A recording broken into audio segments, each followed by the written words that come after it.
السلام علیکم ورحمۃ اللہ وبرکاتہ۔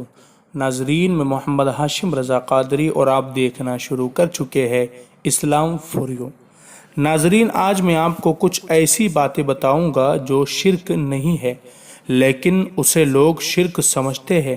خاص کر دیوبند اور اہل حدیث ایسے لوگ ہیں جو اسے شرک کہتے ہیں، جبکہ قرآن اور حدیث کی نظر میں وہ کام نہ تو گناہ ہے بلکہ باعث ثواب ہے جن کو یہ لوگ شرک کہتے ہیں۔ آج کل بہت ساری چیزوں کو لوگ شرک کہہ دیتے ہیں، جبکہ انہیں سمجھنا چاہیے کہ وہ ایک مسلمان کو مشرک کہہ رہے ہیں۔ ناظرین، قرآن مقدس اور حدیث مبارکہ سے دو باتیں آپ کو ایسی بتاؤں گا جس کو سن کر آپ سمجھ جائیں گے کہ شرک کسے کہتے ہیں۔ لیکن پہلے گزارش یہ ہے کہ آپ ابھی اسی وقت اس ویڈیو کو لائک کریں اور اپنے دوستوں کے ساتھ شیئر کریں اور ہمارے چینل اسلام فور یو کو سبسکرائب کریں۔ آئیے میں آپ کو بتانا چاہوں گا کہ شرک کسے کہتے ہیں۔ اب آئے آپ کو حدیث مبارکہ سے بتاتے ہیں۔ حضرت عبداللہ بن مسعود رضی اللہ تعالیٰ عنہ سے روایت ہے، وہ فرماتے ہیں کہ ایک شخص رسول کریم صلی اللہ علیہ وسلم کی خدمت میں حاضر ہوا اور عرض کیا، یا رسول اللہ، کون سا گناہ ہے جس کی سزا اللہ عز و جل معاف نہیں فرماتا؟ وہ کون سا گناہ ہے جو سب سے بڑا گناہ ہے؟ تو آپ صلی اللہ تعالی علیہ وسلم نے فرمایا، بڑا گناہ یہ ہے کہ تم اللہ عز و جل کے لیے کسی کو شریک ٹھہراؤ، حالانکہ اسی نے تم کو پیدا فرمایا ہے۔ ناظرین، اس کے علاوہ بہت ساری حدیث مبارکہ اور قرآن مقدس کی آیتوں میں شرک کے متعلق بتایا گیا ہے۔ اب میں آپ کو بتانا چاہوں گا شرک کسے کہتے ہیں، شرک کی حقیقت کیا ہے۔ حضرت علامہ سعد الدین تفتازانی رحمۃ اللہ علیہ نے اپنی کتاب شرح عقائد میں تحریر فرمایا ہے، شرک کے معنی یہ ہے کہ خدا عز و جل کی الوہیت میں کسی کو شریک ٹھہرانا، تو اس طرح کہ خدا عز و جل کے سوا کسی کو واجب الوجود مان لینا جیسا کہ مجوسی کہتے ہیں، یا اس طرح کہ خدا کے سوا کسی کو عبادت کا حقدار مان لینا جیسا کہ بت پرستوں کا عقیدہ ہے۔ حضرت علامہ تفتازانی رحمۃ اللہ علیہ نے اس عبارت میں فیصلہ کر دیا، شرک کی دو ہی صورتیں ہیں، ایک یہ کہ خدا عز و جل کے سوا کسی کو واجب الوجود ماننا، اور دوسری صفت ہے کہ اللہ عز و جل کے سوا کسی کو عبادت کے لائق ماننا۔ تو یہ دو چیزیں ایسی ہیں جس سے شرک ہوتا ہے۔ پہلی یہ کہ خدائے تبارک و تعالیٰ کے علاوہ کسی کو واجب الوجود یعنی ہمیشہ سے ہے اور ہمیشہ رہنے والا اللہ کے سوا کسی کو ماننا، یہ بھی شرک ہے۔ اور دوسری چیز کہ خدا کے علاوہ کسی کو عبادت کے لائق ماننا، یہ بھی شرک ہے۔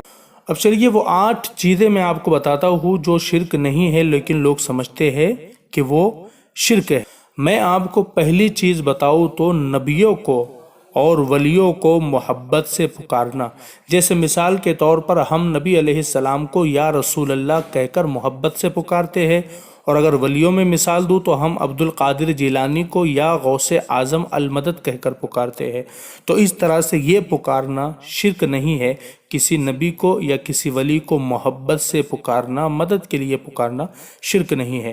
دوسری بات میں آپ کو بتا دوں کہ بزرگوں سے مدد طلب کرنا، جیسے نبیوں سے مدد مانگنا، ولیوں سے مدد مانگنا، یہ بھی شرک نہیں ہے۔ نمبر 3، بزرگوں کے مزارات پر چادر یا پھول چڑھانا، یہ بھی شرک میں نہیں آتا ہے۔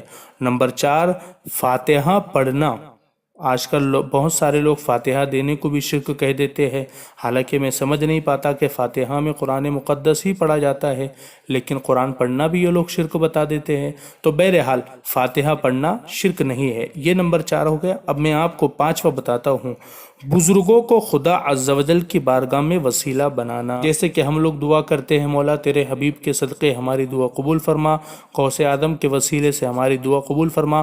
تو وسیلہ بنانا یہ شرک نہیں ہے، حالانکہ بہت سارے لوگ وسیلہ بنانا شرک کہتے ہیں، جبکہ قرآن مقدس میں خود اللہ تبارک و تعالیٰ نے ارشاد فرمائے، وَابْتَغُوا إِلَيْهِ الْوَسِيلَةَ، اللہ تک پہنچنے کے لیے ہمیں وسیلے کی ضرورت ہے۔